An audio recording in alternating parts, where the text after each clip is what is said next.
Dan ini bukan perkara yang baru. Sebenarnya dia berlangsung sepanjang masa.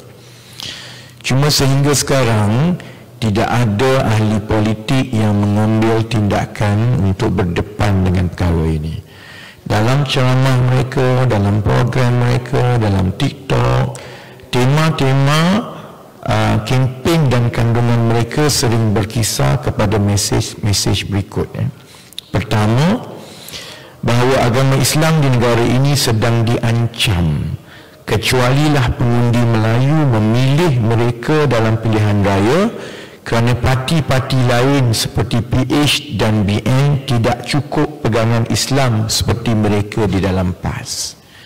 Ini tema dan kandungan yang sering bermain dan dipertuturkan dan kempen yang berjalan secara berterusan. Hanya sekali-sekala dia dirakamkan dan dia menjadi kontroversi seperti yang terbaru ucapan Ketua Pemuda Pasik itu. Tema lain contohnya ialah bahawa jika parti-parti lain seperti PH menang dalam pilihan raya, amalan umat Islam seperti azan akan dihapuskan. I don't think people understand how dangerous it is and how irresponsible it is, terutamanya kalau di kawasan-kawasan yang kurang interaksi berlainan kaum. Contohnya kawasan-kawasan yang majoriti Melayu di Pantai Timur, di sebahagian kawasan di Kedah, di sebahagian kawasan yang lebih pedalaman di tempat seperti Perak. Perkara ini berlanjutan sejak 10 tahun yang lepas, bahawa kalau PH berkuasa, maka amalan biasa umat Islam seperti azan akan dihapuskan. Dan ketiga, bahawa yang terbaru, yang ini yang menjadi kontroversi, bahawa pengundi Islam yang mengundi parti-parti lain seperti PH dan juga BN, bukan PH saja, kalau mengundi BN pun akan masuk neraka. Saya tahu PAS sedang panik sekarang, kerana mereka juga sedar bahawa kandungan kempen dan tema berceramah yang menunggang agama dan juga memainkan api perkauman seperti ini sebenarnya ditolak oleh sebahagian besar umat Islam di negara ini. Perkara yang paling membimbangkan saya ialah PAS seolah-olah tidak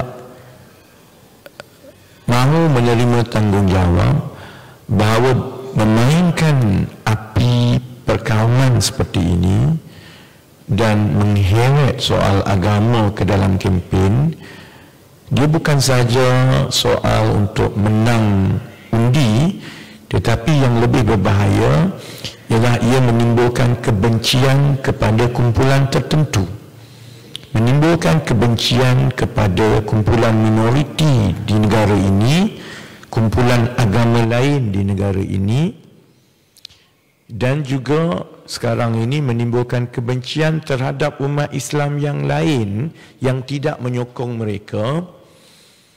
Adalah satu ancaman kepada asas negara kita yang dibina di atas kepelbagaian kaum dan agama. Jadi oleh itu, saya dengan perbincangan yang memang telah berlaku di dalam keadilan contohnya sebelum ini, boleh menyatakan bahawa sekiranya Pakatan Harapan menang dalam pilihan raya umum kali ini, salah satu daripada keutamaan dari segi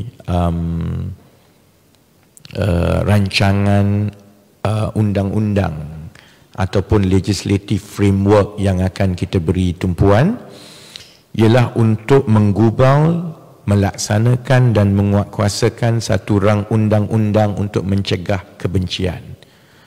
Di negara-negara lain, walaupun penduduk minoritinya sedikit, tetapi ada undang-undang anti kebencian ataupun anti hatred laws yang mencegah daripada sebarang kandungan ataupun tindakan yang boleh menimbulkan kebencian atas dasar agama, kaum, jantina dan perkara-perkara lain yang difikirkan boleh mencegah, menjejaskan ketenteraman awam. Saya akan meneruskan laporan polis terhadap Ketua Pemuda Pasig dan juga pimpinan PAS atas kebertanggungjawaban bersama mereka membiarkan kempen dan kandungan seperti ini berterusan. Laporan polis itu akan dibuat pada hari Selasa esok, iaitu 15 hari bulan November, jam 11.30 pagi di Ibu Pejabat Polis Daerah Ampang Jaya. So I will make a police report not only to Syahiful Nasir but also to the leadership of PAS for their collective and shared responsibility for allowing campaigns that borders cultivating hatred towards others. And it is time that this issue should not be let off just like that.